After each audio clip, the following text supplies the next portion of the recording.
Back in 2007, a group of friends who'd worked in the local software industry for many years sat over coffee and talked about how the way the average software house was run was all wrong, how we could do it better.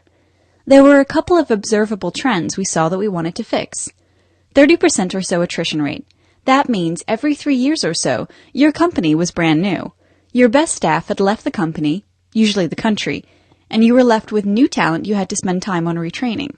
Overall, the caliber of the organization really never grew much this way. Companies that had been doing this for more than a decade faced newborn problems and were unable to deliver high-caliber services for this reason. This meant companies spent a lot on their management workforce. Since with the ever-changing development teams, managers are the ones who ensured training and project continuity. 30 to 80% sales costs. Most of the software houses here are offshore units of on-site companies based out of the US, EU, etc., i.e., if they sold their business at $30 an hour, they were being paid $8 an hour on average for their work. The average employee utilization of resources for offshore companies is about 50%. This means half the year the employee is being paid a salary, but his work is not billable to the client. This happens because there are no projects. He just takes 2 hours to do 1 hour of work because he's learning or because he's waiting on something from the client. The contractor industry in Pakistan is almost non-existent. Those that are available are generally unreliable and show a very low degree of responsibility. This means that the only choice a company has is to hire permanent employees. These employees are promised forever, a fallacy at best. Most companies have variable demand in red. Some days they have work for 50 people, and other days 20. The fluctuation goes on all around the year. Companies staff permanent employees to cover for expected peak demand, the blue line. This means that all the time they are under the blue line, they're paying their staff for doing nothing. The maximum profitability for a company would be to staff at the green line and hire contractors for the rest of the work. This is why a healthy contractor market exists in the US and most mature markets. Companies can pay them higher because they gain an overall efficiency, and contractors make more because the same employer has a diminishing return on the skills of the consultant, and he's better off serving several customers rather than just one.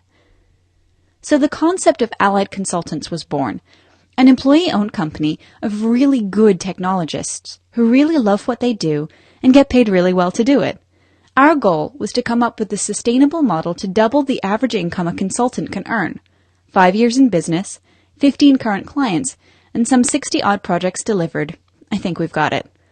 To understand how we're different, you have to understand how the typical software house is financially structured.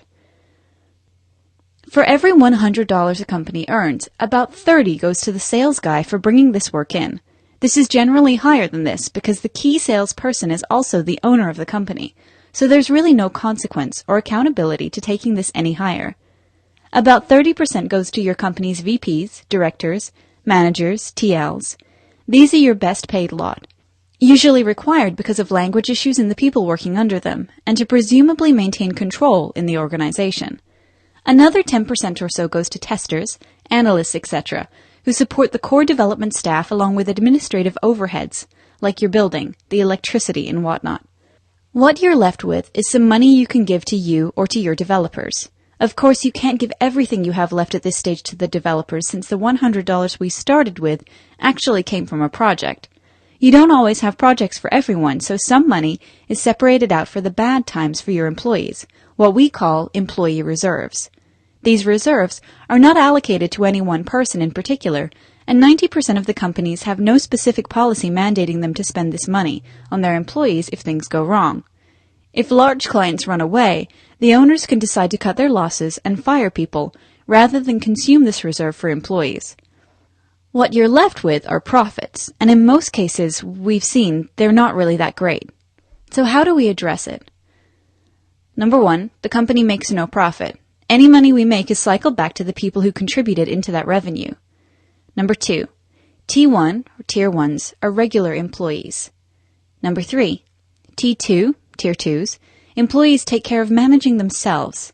They take ownership of the quality of their work, and they pay their share in any administrative expenses. The Tier 2 can thus be given 2 to 3 times what he was able to make before. This generally gives him a very powerful reason to work on the issues that cause the manager or tester to be there in the first place. For example, improve their communication, improve their planning and leadership skills, etc. Number 4. T3, Tier 3s, bring in business. When you bring in business, you get to keep the whole thing. The company demands no share of it. Details of each of these are available at the following link. So it is, in every sense, your company. It's your work. You're the primary beneficiary if it succeeds and the primary casualty if it fails. Our culture is very entrepreneurial. In fact, we're closer to an incubator than a regular consulting firm. Companies' growth, and ultimate society's growth, comes from the net entrepreneurship they can grow and retain within the company. We're very confident that we literally have gone as far as possible to achieving that. If you're someone who's entrepreneurial, independent-minded, and love what they do, get in touch with us and tell us what you think your potential is. Let's talk about how we can get you there. Allied Consultants. Small, smart,